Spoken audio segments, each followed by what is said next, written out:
Good morning student. अभी हम लोग बीएसटी पढ़ने जा रहे हैं। बीएसटी में चैप्टर 5 मैंने स्टार्ट किया था, जिसमें हम लोग पढ़ रहे थे संगठन।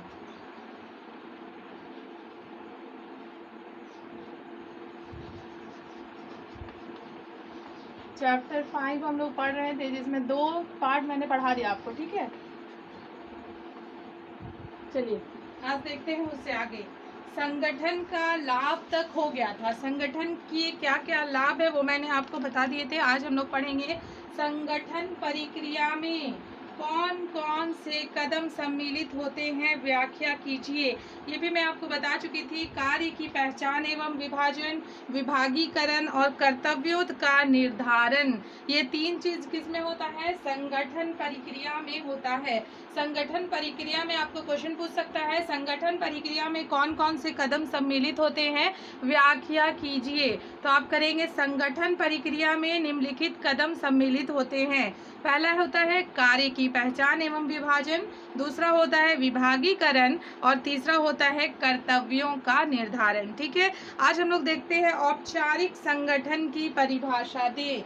औपचारिक संगठन किसे कहते हैं?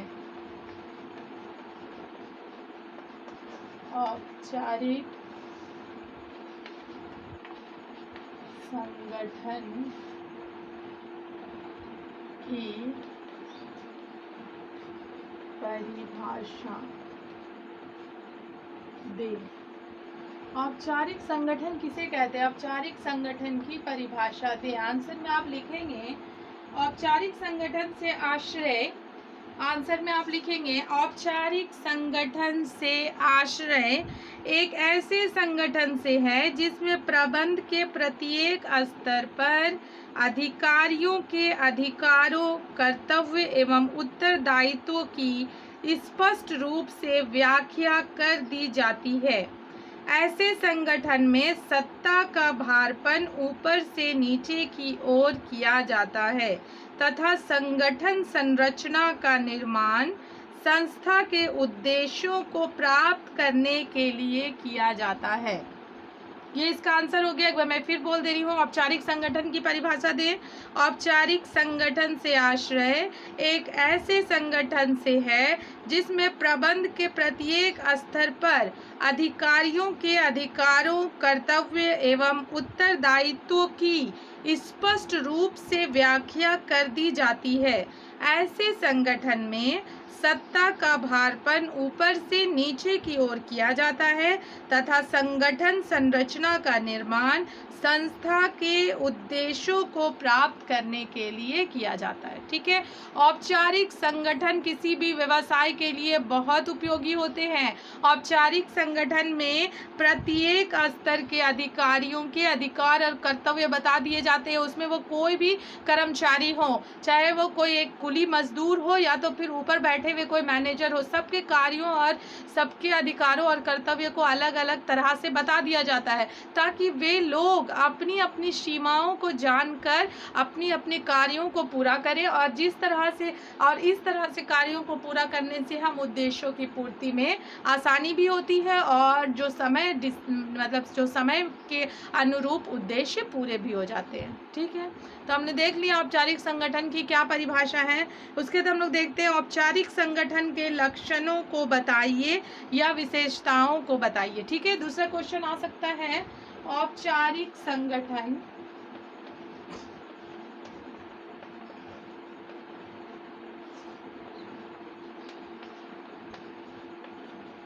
औपचारिक संगठन के लक्षणों को बताइए।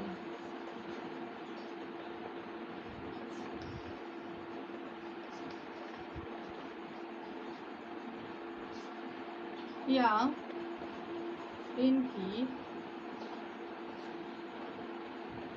व्याख्या कीजिए।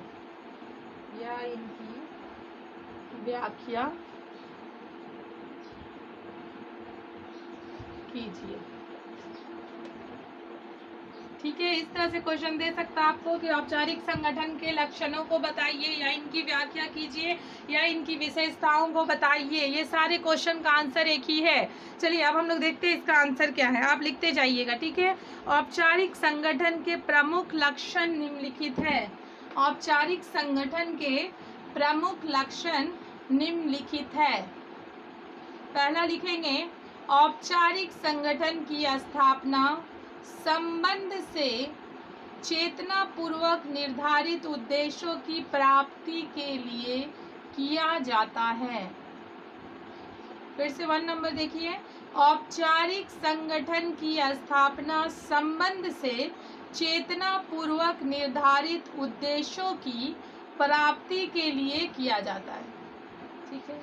दूसरा देखते हैं, इससे प्रबंध के प्रत्येक स्तर पर अधिकारियों के अधिकारों, कर्तव्य एवं उत्तरदायित्वों की स्पष्ट रूप से व्याख्या की जाती है एवं उनकी सीमाएं निर्धारित कर दी जाती है। ठीक है। दूसरा नंबर में लिखेंगे, इसमें प्रबंध के प्रत्येक स्तर पर अधिकारियों के अधिकारों, कर्तव्य एवं उत्तरदायित्वों की स्पष्ट रूप से व्याख्या कर दी जाती है एवं उनकी सीमाएं निर्धारित रहती है। ठीक है। तीसरा देखिए, इसमें सत्ता का भारपन ऊपर से नीचे की ओर होता है। इसमें सत्ता का भारपन ऊपर से नीचे की ओर होता है। 4 नंबर, इसमें आदेश की एकता का पालन किया जाता है। इसमें आदेश की एकता का पालन किया जाता है। नेक्स्ट देखिए 5 नंबर, इसमें संगठन के सदस्यों के मध्य पूर्णतः अव्यक्तिगत संबंध होते हैं। इसमें संगठन के सदस्यों के मध्य पूर्णतः अव्यक्तिगत संबंध होते हैं। ये 5 पॉइंट्स आपको लिखना है औपचारिक संगठन के प्रमुख लक्षण में। देखिए, ये जो 5 पॉइंट हम लोग लिखे, ये हम लोग इसमें अभी पहले डिसाइड कर चुके थे, पहले डिस्कस कर चुके थे। औपचारिक संगठन की परिभाषा दीजिए, जो औपचारिक संगठन की परिभाषा में सम्मिलित था उसी चीज को पॉइंट वाइज उनके लक्षणों या विशेषताओं में सम्मिलित कर दिया गया। ठीक है।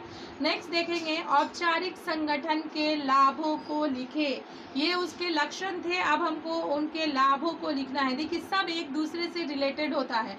एक क्वेश्चन अगर अच्छे से याद हो गया है तो दूसरा क्वेश्चन, तीसरा क्वेश्चन सब उससे ही रिलेटेड कुछ कुछ पोर्शन होते हैं जिन्हें आप आराम से लिख सकते हैं। औपचारिक संगठन के लाभों को लिखे। क्वेश्चन लिखिए,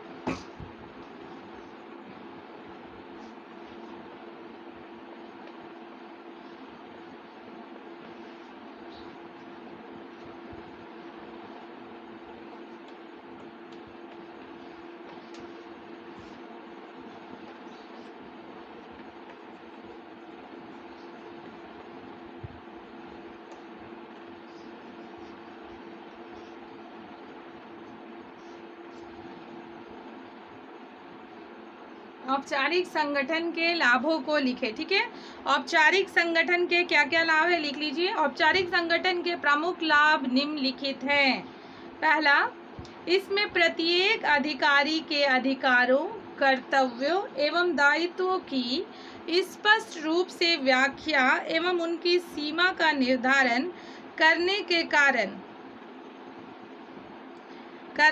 कारण इसमें किसी भी मजदूरों या किसी भी अधिकारियों के बीच टकराव की स्थिति उत्पन्न नहीं होती। ठीक है। पहला नंबर में है, इसमें प्रत्येक अधिकारी के अधिकारों, कर्तव्यों एवं दायित्वों की स्पष्ट रूप से व्याख्या एवं उसकी सीमा का निर्धारण करने के कारण किसी भी अधिकारियों या मजदूरों के बीच टकराव की स्थिति उत्पन्न नहीं होती। दूसरा लिखिए, इस प्रकार के संगठन से उद्देश्यों को प्राप्त करना बेहद सरल हो जाता है। तीसरा, अव्यक्तिगत संबंधों के रहने के कारण पक्षपात किए जाने की संभावनाएं न्यूनतम होती हैं। अव्यक्तिगत संबंधों के रहने के कारण पक्षपात किए जाने की संभावना न्यूनतम होती है। 4 नंबर लिखेंगे, टाल मटोल की संभावना समाप्त हो जाती है। टाल मटोल की संभावना समाप्त हो जाती है क्योंकि सभी मजदूरों या सभी अधिकारियों के अपने अपने कार्य बटे होते हैं। वो अपने कार्य को किसी के ऊपर भी थोप नहीं सकते, इसलिए सब लोग अपने अपने कार्यों को आराम से कर लेते हैं। नेक्स्ट है, इसमें कार्यों का स्पष्ट विभाजन सुविधा से हो जाता है, जिसके कारण कुशलता में वृद्धि होती है। इसमें कार्यों का स्पष्ट विभाजन सुविधा से हो जाता है, जिसके कारण कुशलता में वृद्धि होती है।